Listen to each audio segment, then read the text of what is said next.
Okay, now take your time, slow down. You see how it's dark around the outside and you have all these little round ball looking holes or balls, whatever they are, and you have all of this similar color to that. But then you see this collection of very distinct spots right here.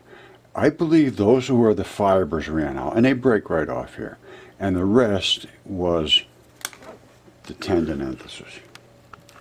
Okay, my friends, Roger once again. Exciting news. Finally figured out this.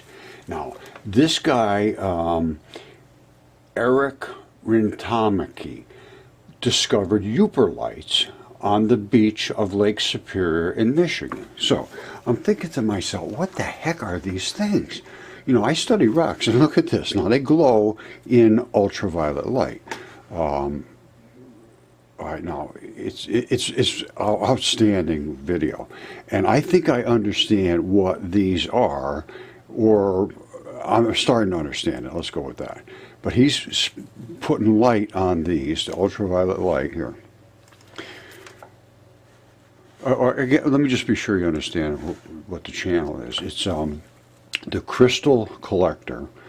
They got 323,000 subscribers. It's very, very good. And the guy does some really good work. Now, it's time to understand that these crystals were biological, though. That's the only thing that I want to bring to the table. And when you look at that and you see the pattern, all these little black dots and holes, and where that collects. You see the stuff collect right next to the holes? All those little holes.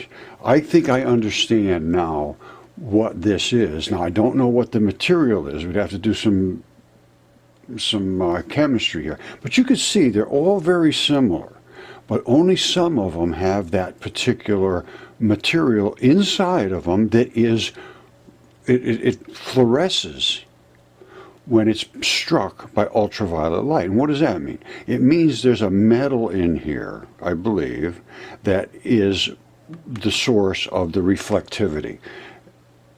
That's my impression. Okay, that's a tendon enthesis, and you look at the patterns on the Yooperlites, and they break right off here. That's the abrupt transition. All of those fibers run out there. Now I'll show you what the anatomical look is. That's actually a slide from one, I believe. Okay, I believe the Yooperlite is this type of a tendon enthesis, and it snaps right off here. We're all right off here, really, where all those fibers run out, and you can see all that mottled looking effect. Now, that means that this is saturated with some form of a metal, one of those transition metals, and it appears to be that yellow looking metal. Alright, this is stunning. Watch this. This is all they're doing is going on the shore. The Yooperlites. Let's get it. Here we are. First one. Whoa, I'm gonna lose. That's all they're doing. They're taking ultraviolet light, like I have right here. Now I have Yooperlite, but I have this is from what I'm going to call a tendon enthesis, and I'll show you why I can say that. Now I have a complete heart here. Now you can see, I don't know if you can or not, there's different colors. You see the blue and the yellow and the orange and the green, and then down here is where the blood vessels were. You see 1, 2, 3 right there. I don't know if you'll be able to see that or not. I can show them in the microscope. And this was a heart. Those 3 are the entries to the heart. And the heart has all of the transition metal bloods in it. And I'll show you a heart that turned into opal. And I can tell you, well, let's look at transition metals first, because this shows what these are. Now, I have other ones that are like the Yooperlites, not as good as that. That thing is fabulous.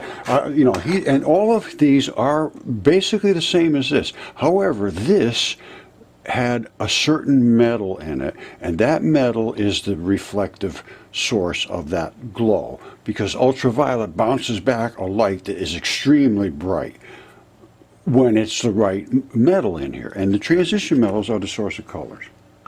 This is what nobody considers.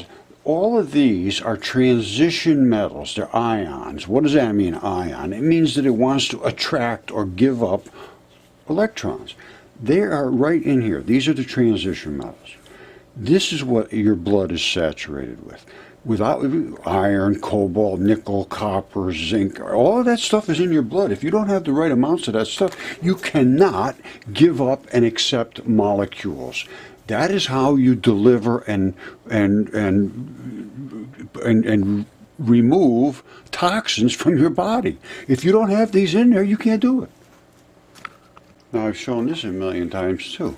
This is a heart. And what is a heart? It's filled and loaded with blood. The red is regular blood plasma. And all of these colored places have bonded with certain metals to become stable. Just like that Yooperlite you saw was yellow, and they were all that same looking color because that was what that metal in that area was attached to these things. And that's what happens to stabilize them. That's why you see all these different colors. These, I believe, this is the ventricle walls, and these are, they call them heartstrings. And then here is all your different, you saw the different colors in the transition metals that were in this area. That's them right there. This heart was laying like that. This side was down, and they sliced it, and the red part drifted up to the top. Metals are heavy. They will drift down. That's why that is down, and the red is up. Slice it right in half. There it is. Transition metals.